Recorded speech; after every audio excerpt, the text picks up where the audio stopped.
Bueno, mis queridos amigos, hoy tengo un tema del corazón, un tema muy profundo.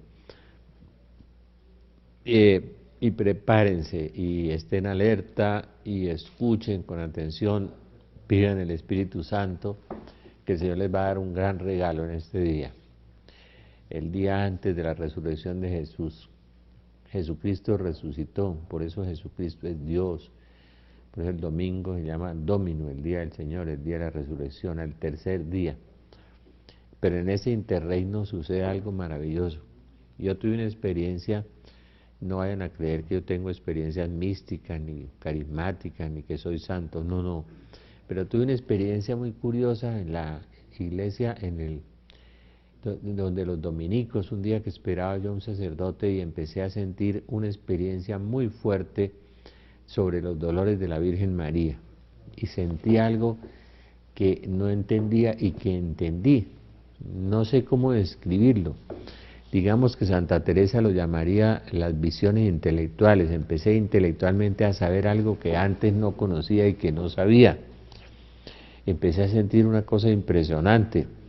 Y yo la primera vez que yo expresé y manifesté esta experiencia y conté la experiencia de los 13 dolores de María y cómo sentía la Virgen María y qué pasaba con la Virgen María en su corazón, en su espíritu, en la parroquia de Santa María Magdalena, me acuerdo mucho que yo estaba dictando la conferencia y en la medida que yo iba reflexionando, empezó la gente a sanarse, porque era la palabra de Dios y era la revelación sobre el dolor de María que estaba completamente unida, totalmente, absolutamente a la pasión de Jesús.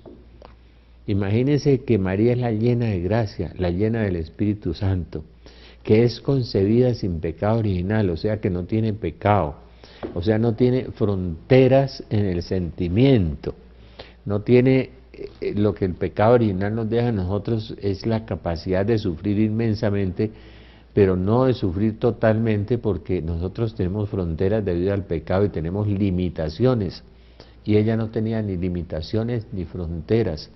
Era un alma santa, un alma pura, un alma inmaculada, sin mancha, y un alma que no tenía pecado y entonces no tenía fronteras en los sentimientos.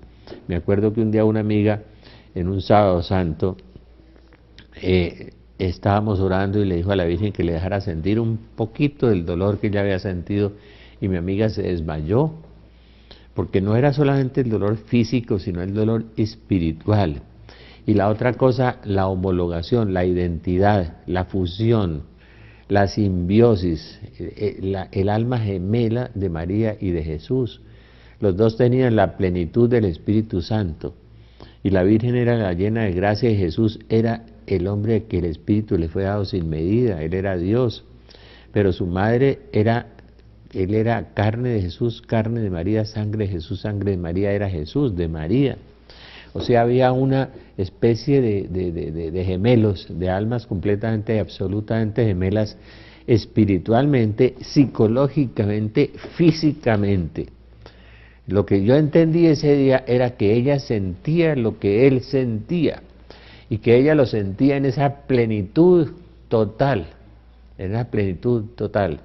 Y ella sintió el dolor moral, el dolor psicológico de Jesús, y sintió una cosa que Jesús no sintió, el dolor de madre, de una madre que es madre del Hijo de Dios, que tiene la plenitud del Espíritu Santo, y que él, que también tenía la plenitud del Espíritu Santo, y que son la misma carne, y que son la misma psicología, y que son el mismo ADN, ¿no? Porque Jesús no tenía un padre terrenal, era 100% María Jesús. Entonces las sensaciones de María eran unas sensaciones casi sin límites de la criatura perfecta, de la criatura pluscuamperfecta, mucho más que perfecta. La Inmaculada Concepción de María, la santidad de María, que Jesús la deja participar de su divinidad y ella le participa al 100% de su humanidad.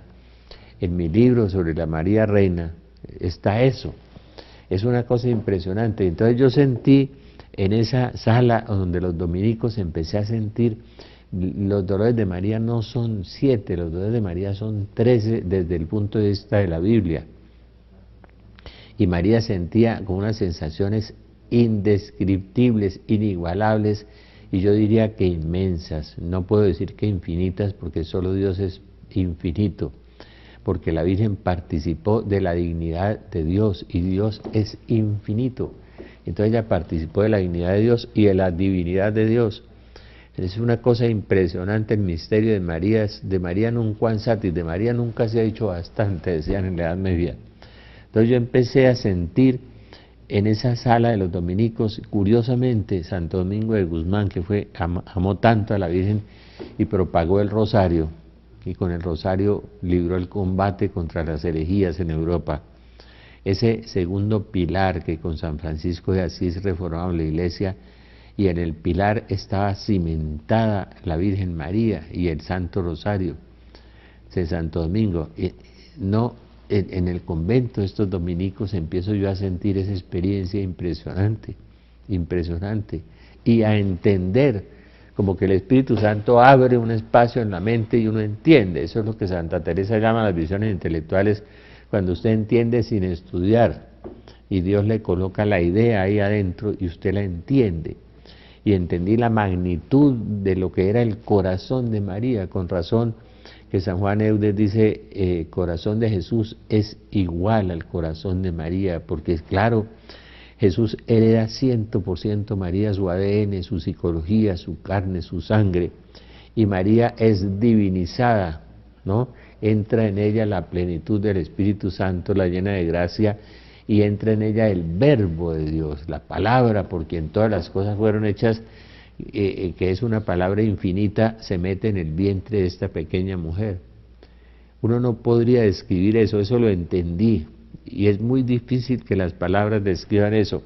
Y en la medida en que yo iba como rezando el rosario, esperando a un sacerdote con el cual yo tenía una cita, empecé a entender y a entender la Biblia, y entender que los dolores de la Virgen no eran 7 dolores, fueron muchísimos dolores, pero yo solamente les voy a manifestar 13. Imagínense, el primer dolor de la Virgen María es el silencio y el abandono.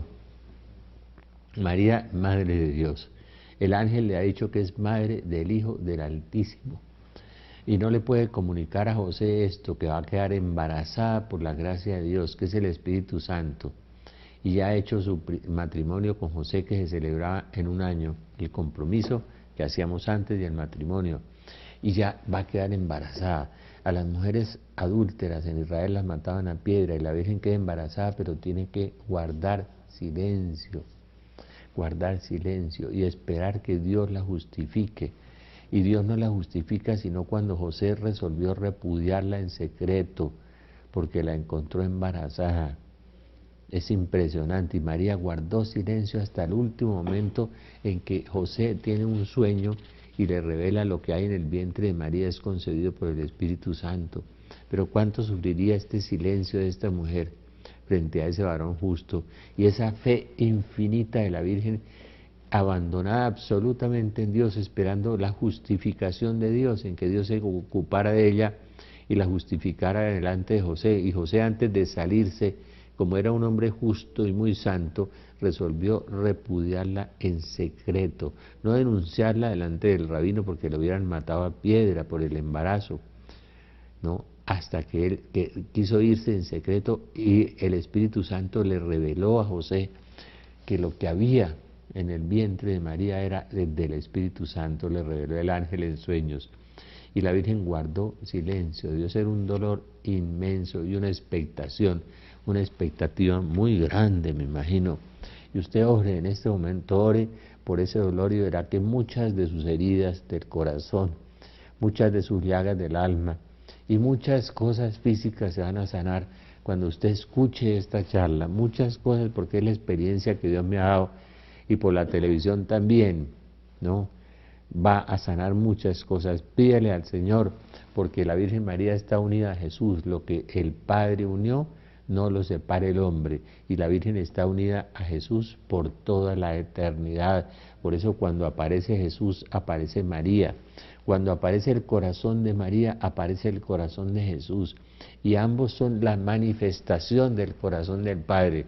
de un Padre amoroso que su amor paterno lo refleja a través del corazón de Jesús y su amor materno de Dios lo refleja a través del corazón de María, porque Dios creó al hombre a su imagen y semejanza y lo hizo hombre y mujer, o sea que la imagen y semejanza de Dios es amor de papá y amor de mamá.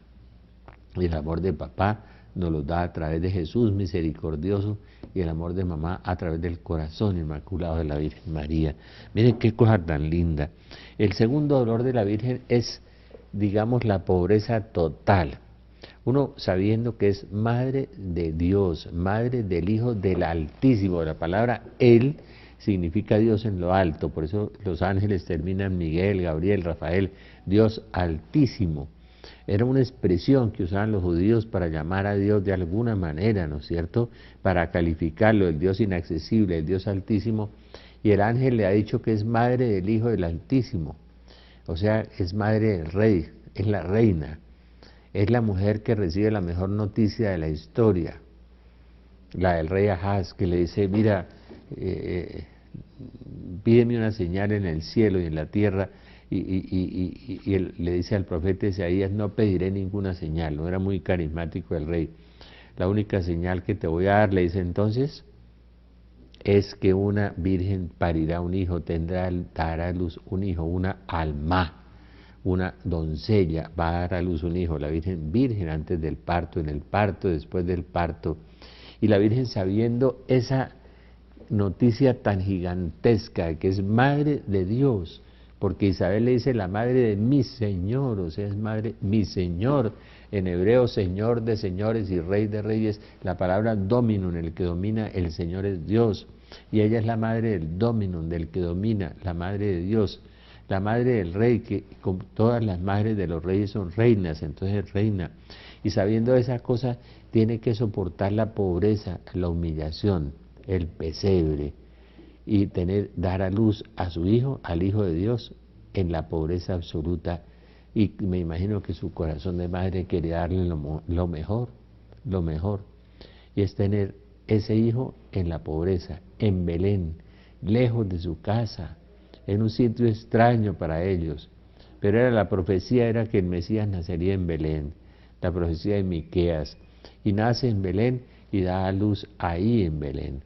Es una cosa del silencio de María, de la soledad de María, del abandono en la providencia de Dios de María, de a veces la perplejidad de no entender que está dando a luz en un pesebre, en una cueva. La Virgen Santa, Santísima Virgen, como le decimos nosotros, es la pobreza total, es un dolor. Y otro dolor, la huida a Egipto. Imagínense que pero antes de la huida a Egipto, miremos el dolor de la presentación de Jesús en el templo, para purificarse la madre, para presentar al niño en el templo, y el anciano Simeón lanza esa profecía, y una espada te atravesará tu corazón para que queden al descubierto las intenciones de muchos. O sea, a través de la María vemos la intención real de muchos, los que no la aman, los que la aman, los verdaderos hijos de la mujer y los que no son hijos de la mujer, de que nos habla el libro del Apocalipsis, que nos dice que los verdaderos hijos de la mujer son los que guardan la palabra de Dios y dan testimonio de Jesús, y los que aman a María son los privilegiados, y a través de ellos Jesús se convierte en una bandera discutida, como le dice el anciano Simeón, y le dice, y una espada atravesará tu corazón. Y yo creo que la espada venía desde el anuncio del ángel, y la espada siguió toda su vida atravesando su corazón profundamente a través de una incesante serie de dolores y de dolor y de alegrías inmensas e infinitas, porque algún día hablaremos de las alegrías de María, que son inmensas. Entonces la profecía de Simeón se clava en su corazón, y la Virgen nos dice la Escritura que meditaba en su corazón, que es una forma de orar, meditar uno en el fondo del corazón, meditar con los sentimientos, en el silencio, en la expectativa, en el abandono de Dios. Entonces ese dolor del anciano Simeón, esa promesa, esa profecía se clavó en su corazón hasta después de la resurrección de Jesús. Vamos a hacer un paréntesis un instante.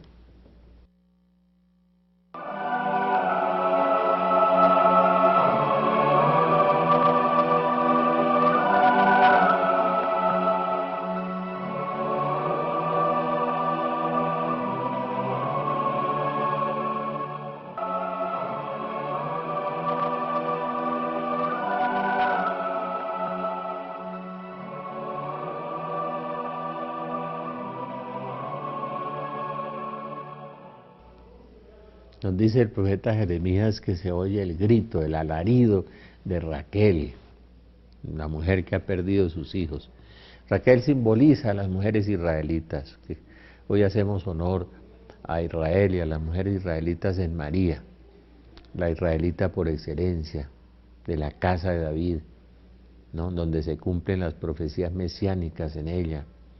Y se oye el grito de Raquel, el grito de las mujeres israelitas, el grito de aquellas mujeres que este sátrapa, este miserable, el rey Herodes, manda por celos, ¿no?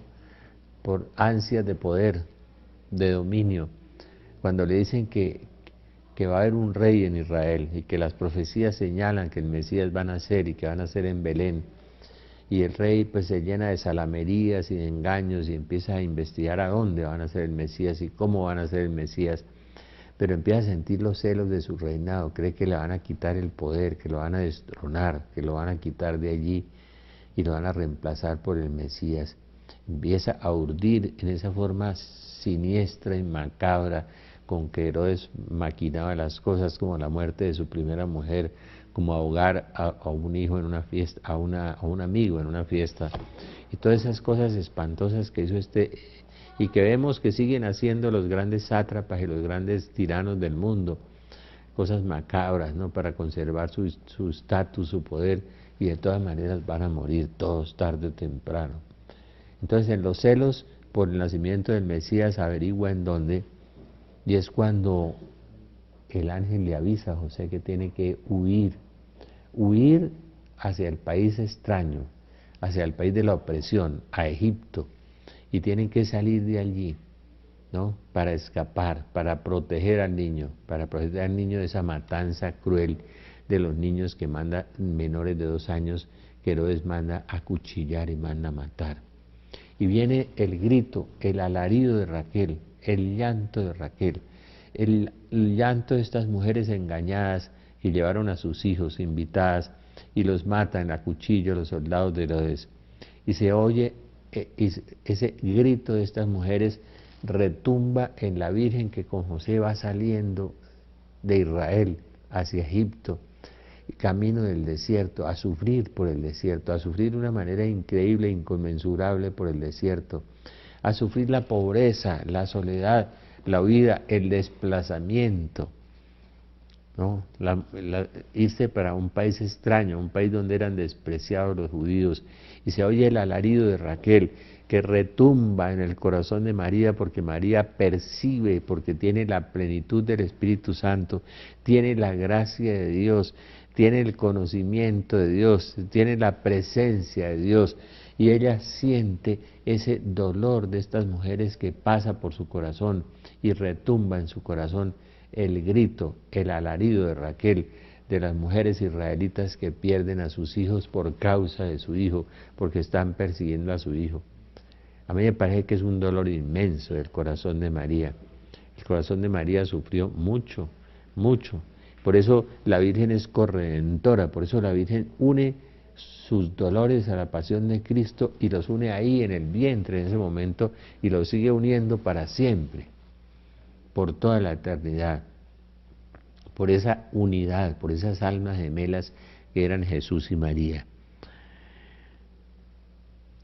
La huida a Egipto, cuenta la mística Ana Catalina de Emmerich, en este otro dolor, que tuvieron que sufrir mucho.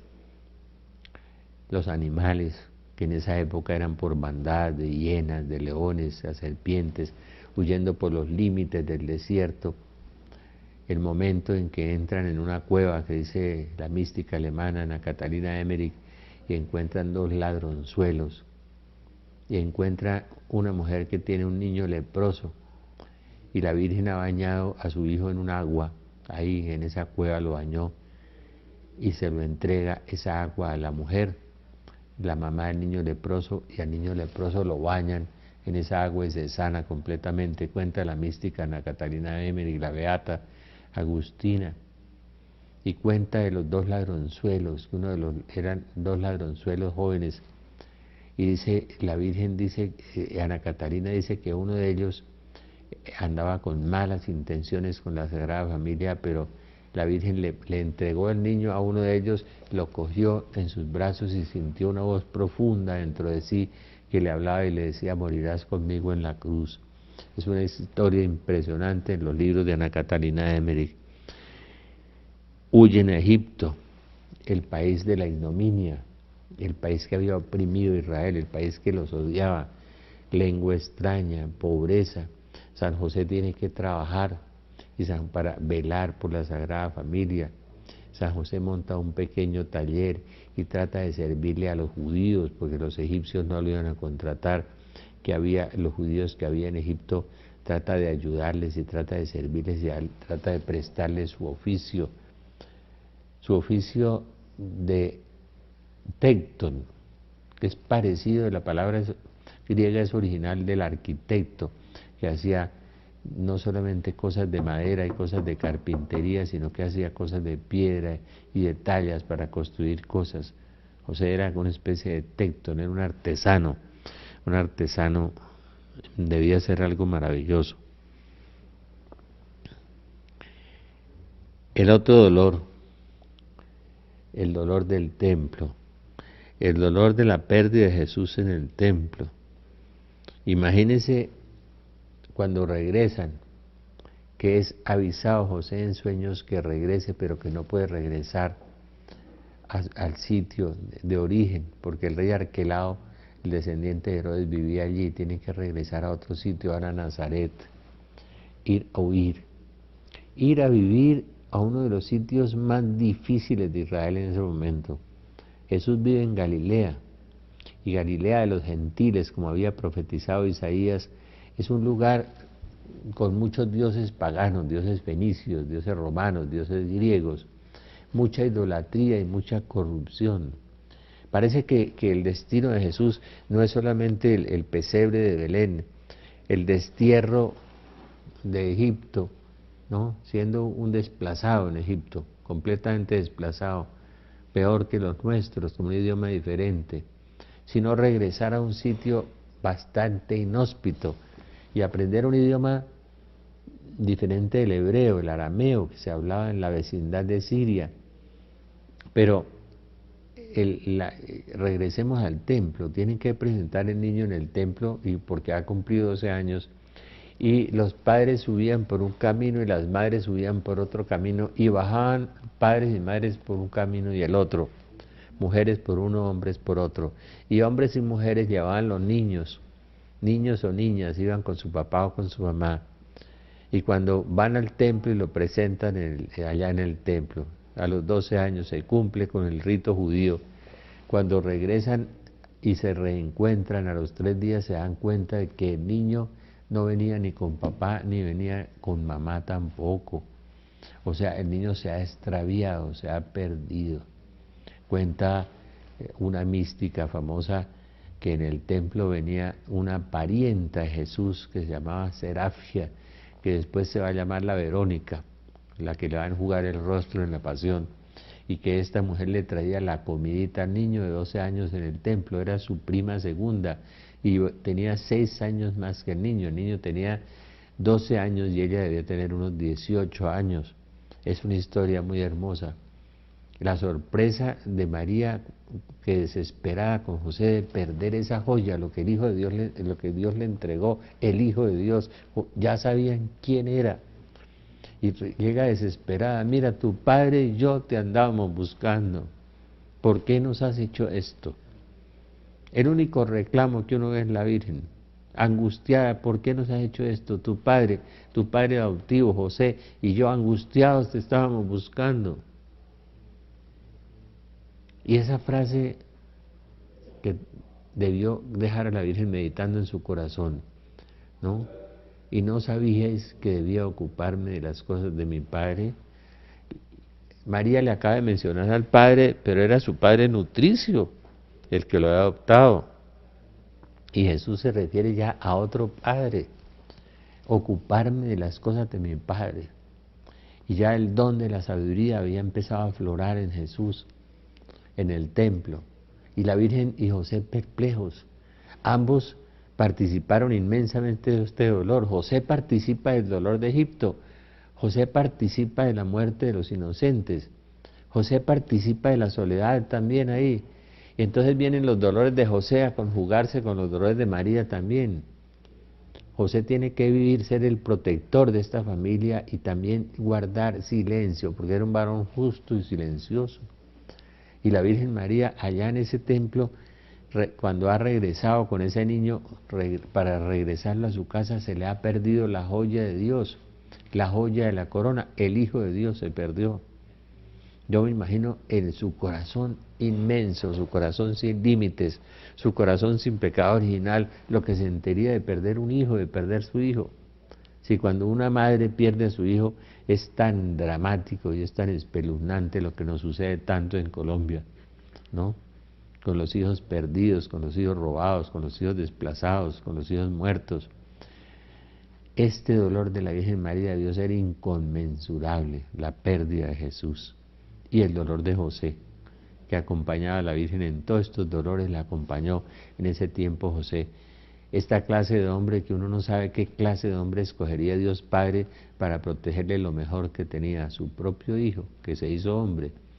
Y la joya de su corona, la Virgen María, la criatura más excelsa y más maravillosa de toda la creación. ¿Qué clase de hombre escogería Dios Padre? Me imagino que el mejor. Por eso San José es el patriarca y el patrono de la Iglesia. Sexto dolor, la muerte de José. ¿Por qué no han contemplado la muerte de José? Imagínense José, el varón justo, el varón silencioso, el varón santo, el varón que los saca de Israel, los lleva a Egipto, el varón que los regresa de Egipto, el varón que vela por la Sagrada Familia. La muerte de José debió ser una cosa inconmensurable, una cosa inmensa, porque debió ser un desgarramiento, porque el amor entre José y María era un amor santo, un amor puro, un amor inmaculado, un amor que no tenía nada carnal, pero era un amor inmenso porque estaba en medio Dios, en medio de ese amor. Como dicen los queridos hermanos populares, Jesús en medio. Está verdaderamente, físicamente y espiritualmente Jesús en medio. Y los dos ya sabían quién era. Entonces la muerte de José deja a la Virgen sola y se convierte en la patrona de las viudas. María, la viuda de José. Por eso no hay ningún santo ni santa que sea patrono de viudos y viudas, porque la Virgen María, la viuda de José, la gran patrona. Y la Virgen se queda sola, sin el apoyo, y su hijo en el trabajo del taller, en el trabajo de la carpintería. Jesús estaba arrimándose a los 30 años en ese momento. José estaba cumpliendo cerca de 60 años. Cuando José contrae matrimonio tiene 30 años. En ese momento tiene unos 60 años José. Y la muerte de José es una cosa inmensa para la Virgen María, muy grande, porque era el varón silencioso, el protector, el proveedor, el que trabajaba. Vamos a hacer un paréntesis un instante.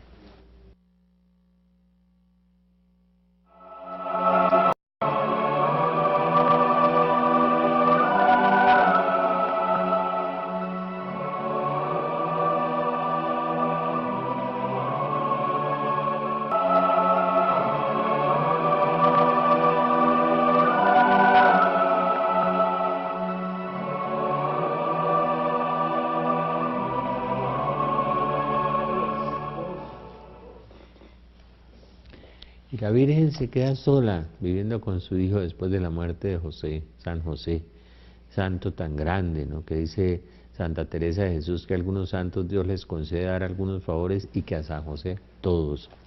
Y ustedes poco buscan santos por todos lados como intercesores, y San José tiene todo el poder. Lo que Dios tiene por naturaleza, María lo recibe por gracia y José por reflejo. No lo olviden. Entonces a la muerte de José queda la Virgen con su hijo y él queda trabajando allí. Pero hay un dolor inmenso que ustedes van a sentir y vamos a orar. Y vamos a pedirle al Señor que por ese dolor de la Virgen sane el corazón de muchos y sane las heridas del alma y sane también el cuerpo. Me van a contar con esta experiencia muchas sanaciones, muchos milagros he visto yo con esta narración de los dolores de María y de los dolores de José también. Y Jesús, una mañana, se ha cumplido su tiempo de salir a la vida pública y sin avisarle a la Virgen María, Jesús en su pequeña habitación o pequeña celda, como lo quieren, la Virgen María recorre la cortina por la mañana para entregarle los dátiles o el quesito o la leche de cabra, el desayuno de los judíos, el pan ácimo, y encuentra vacía la celda donde el Señor oraba. Y no está, ni está en el taller, ni está en ninguna parte. Y la Virgen siente en su corazón esa soledad inmensa que la embarga. Ha perdido a José y ahora ha perdido a Jesús. Jesús se ha ido y se ha ido al monte de las tentaciones. Ha ido a sentir el ataque del maligno allá en el monte de las tentaciones y la Virgen se ha quedado sola, sola dependiendo de la caridad de su familia, de sus amigos, de su trabajo, del trabajo que ella hacía, que nos cuentan los santos y los místicos, que era tejer y coser. Ella tejió la túnica inconsútil, la túnica sin costuras con las cuales murió Jesús, la túnica que se jugaron allá los soldados, a los dados, los romanos. Ella fue la tejedora. ¿Cómo sería hermoso eso? Y se queda vendiendo esas túnicas y quedándose absolutamente sola 40 días y sintiendo y retumbando su corazón porque se siente totalmente abandonada y totalmente sola. Y Jesús ha cumplido un mensaje que después va a dar en el Evangelio para todos nosotros. El que no deje a su padre y a su madre no puede ser mi discípulo. Y fíjese que Jesús de alguna manera abandonó la eternidad para hacerse hombre y dejó a su Padre, Padre celestial, Padre todopoderoso, Padre inmenso, eterno, Creador de los ángeles, Creador de los hombres, Padre de Jesucristo y Padre nuestro, y lo abandonó Jesús. El desprendimiento de Jesús del Padre fue un dolor inmenso, yo creo. Y voy a decir una cosa simbólica, no teológica, para el Padre y para Él. Salirse de ese amor, de esa fusión, por eso Jesús siente la nostalgia del Padre, pero ha dejado a su Padre para meterse en el vientre de esta pequeña mujer, para reducirse a nada, a menos de una molécula, a menos de nada, de un átomo, y hacerse hombre. Y ahora lo que Él ama como hombre profundamente, como hombre de Dios, su propia madre, se va también, porque se va a cumplir la misión que el Padre le encomendó, la redención, el pago por nuestros pecados, la redención de los hombres. Y primero hacer la primera etapa de su obra, el de maestro, el de anunciar la palabra de Dios, anunciar el Evangelio, la buena noticia, y abandona al Padre y a su madre. Yo no había pensado en eso. A mí me impresionó mucho cuando entendí eso y la Virgen se quedó absolutamente sola. Qué dolor, qué soledad, qué expectación, qué meditación en su corazón aturdido, en su corazón dolido, en su corazón profundamente inmensamente doloroso, ¿no? Se encuentra con que nadie trabaja en el taller, con que está sola, absolutamente sola. Y empieza a sentir las tentaciones del desierto de Jesús también pasan por su corazón, porque lo que está en el corazón de Jesús está en el corazón de María, y lo que está en el corazón de María está en el corazón de Jesús, porque son un solo corazón. Y las tentaciones del desierto son un dolor inmenso que aturde, que pasa, que acongoja terriblemente a María. María, nos sumergimos profundamente en tu dolor, y que tu corazón sea nuestro corazón y que el corazón de Jesús sea el nuestro, para que entendamos que el sufrimiento, tú fuiste madre de dolor, madre de sufrimiento, de las madres que han perdido a sus hijos, que se han quedado solas completamente. Y salió de su casa Jesús. Jesús regresa. Pero imagínense que a la Virgen le dicen un día que Jesús ha regresado, famélico, flaco, con los ojos enrojecidos por el simún, por el viento del desierto, y que apareció en una sinagoga, predicando, pero que estaba rodeado de la gente que Israel no quería, de los pecadores, de los publicanos, de los cobradores de impuestos, de las prostitutas, y que esa era la compañía en que andaba. Y la Virgen meditaba en su corazón. Y Jesús empieza a llegar a su casa con sus discípulos, con sus apóstoles, y nos dice tal vez María Altorta, una de ellas, que la Virgen los atendía y les daba comida y los adoptó como unos hijos, y que le decían madre desde ese momento. Dicen los místicos y los santos que han tenido revelaciones tan hermosas. Pero Jesús entraba y salía de su casa, y la Virgen a veces seguía a la multitud y se entremezclaba con la multitud y oía sus grandes sermones y sus enseñanzas, de las cuales debía haber oído mucho a solas cuando era madre y dialogaba con él. Hagamos un paréntesis un instante.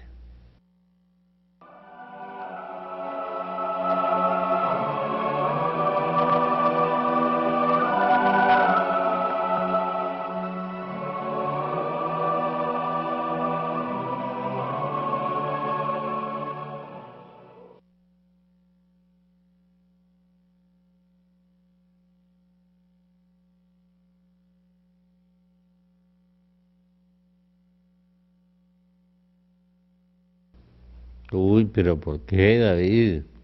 ¿Quiere ¿Ah? más? Pero unas 2 horas más. ¡2 horas! Que por ahora le quedan 10.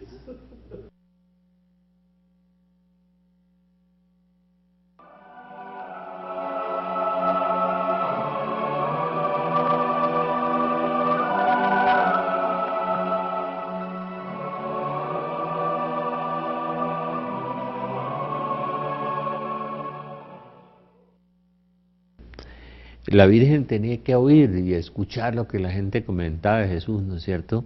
Una vez dijeron que estaba fuera de sí, que estaba loco.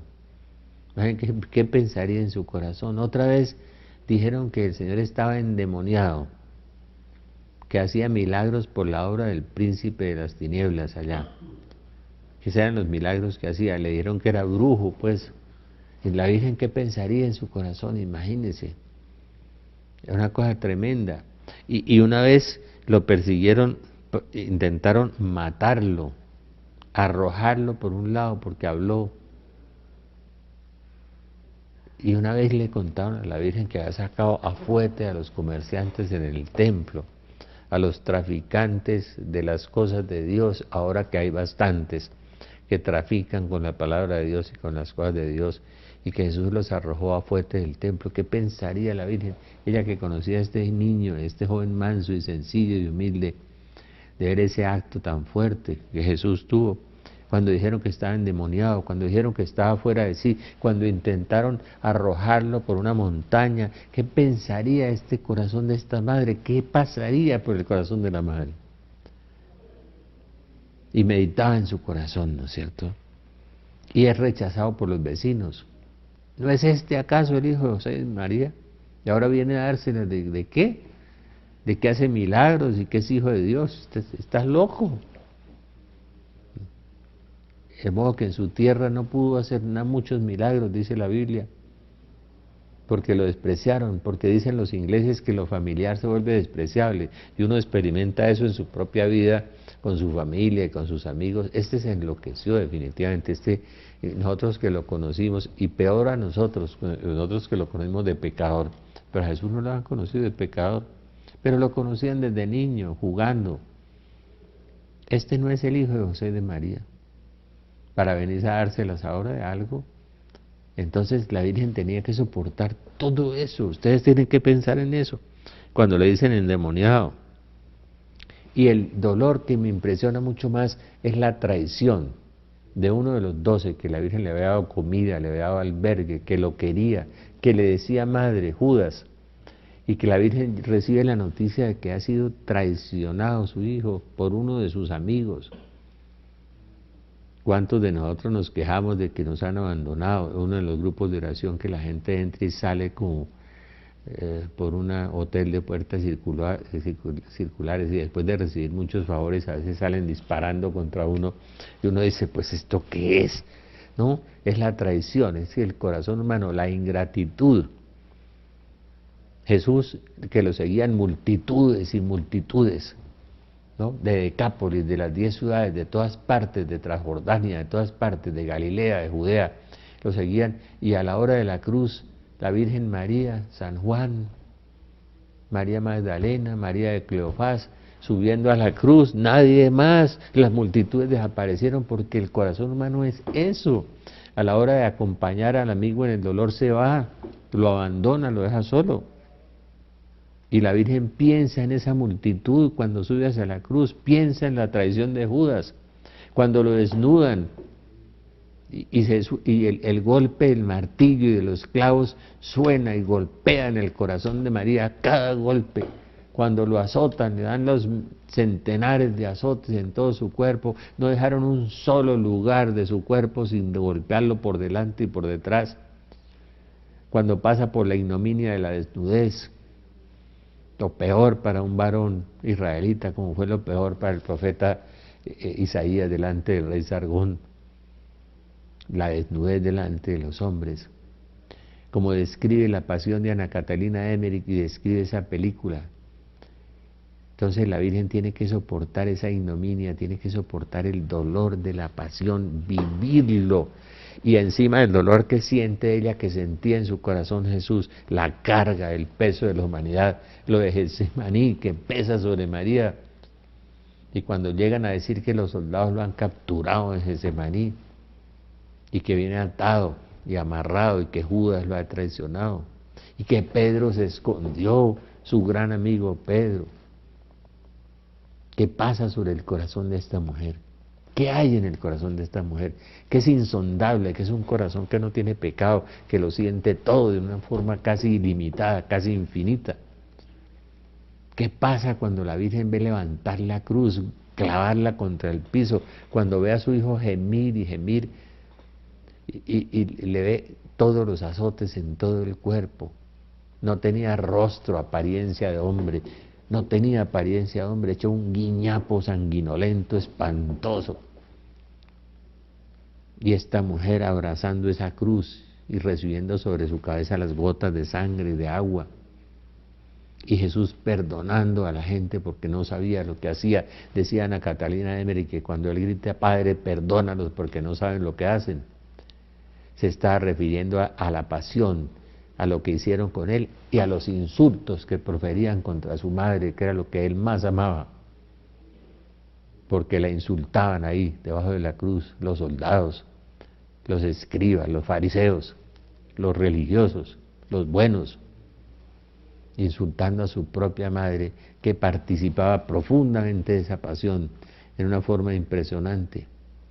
Qué pesar no tener uno más tiempo para meditar este dolor tan grande, el dolor de la pasión de Jesús y los dolores del corazón de María. Con razón, San Juan Eudes nos decía, el corazón de Jesús es el corazón de María, el corazón de María es el corazón de Jesús. La hora, la entrega, Jesús desnudo, clavado junto a la cruz, la oscuridad, lo que se cernía sobre el mundo, y el grito, Padre, perdónalos porque no saben lo que hacen. Y cuando Jesús clama y grita, en tus manos encomiendo mi espíritu, y la Virgen se desgarra totalmente porque la muerte entra en Jesús, la oscuridad de las tinieblas y de la muerte, el valle de la muerte, decía Juan Pablo II, y Jesús exhala y la Virgen muere un poco también con él.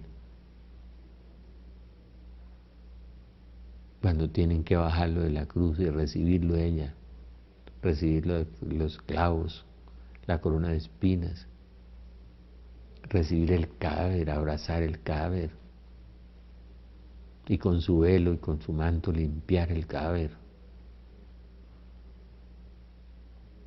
Es inmenso, es indescriptible, es inenarrable, es incomprensible el dolor que atravesó esta mujer. Por eso se merece el título de corredentora. Esperamos que nuestro próximo Papa se lo dé. Por eso, no solamente por las llagas de Jesús, sino por los dolores de María, alcanzamos tanta bendición y tantas gracias. Yo estoy seguro que con la reflexión y la meditación de este programa se va a sanar mucha gente, y mucha gente va a empezar a querer mucho más y a entender mucho más lo que nuestra Madre admirable, como los santos ángeles le dicen, nuestra Madre dolorosa, de pie junto a la cruz, soportó, y durante toda su vida soportó, no solamente en la huida, en el destierro, en la pobreza, en el trabajo, en la viudez, sino que vivió toda la pasión de Jesús, presenció sus azotes. Cuando Claudia Procla se convierte, la esposa de Pilato, y le trae esos paños para lavar la sangre derramada por Jesús en la flagelación. Cuando ve a su hijo que iba a ser rey, verlo desfigurado, destruido, convertido en un guiñapo humano, ese que iba a ser rey, y ella en su corazón debía meditar qué clase de rey era. El rey de burlas, el rey destrozado, despedazado, estaba pagando por nosotros. Pero a la primera persona que se le aparece, dice Santa Teresa de Jesús de Ana Catalina, en su resurrección, es a la Virgen María. Dice que se le apareció místicamente, espiritualmente, al lado de la muralla de Jerusalén, y que sobre el monte de los Olivos se apareció físicamente a la Virgen María. Y fue tanta la santidad de esta mujer que nunca se lo dijo a nadie, ni siquiera se lo dijo a San Lucas, a quien le narra los episodios de la Anunciación y todas las cosas en Lucas 1 y 2. No se lo dice a nadie, pero Jesús resucita, y era de esperarse que a la primera mujer y a la primera persona en el mundo que se apareciera fuera a su madre, porque Él era Rey de Reyes y Señor de Señores, y se le aparecía a la reina. Señor Jesús, que te conozca y me conozca. Señor Jesús, enséñame a amarte, enséñame a amar. Virgen María, Madre de Dios y Madre nuestra, inúndanos con la gracia de tu llama de amor, ahora y en la hora de nuestra muerte. Amén. San José ruega por nosotros. Virgen dolorosa, bendícenos. Espíritu Santo, ilumínanos, y nuestro santo ángel de la guarda, velad por nosotros. Amén.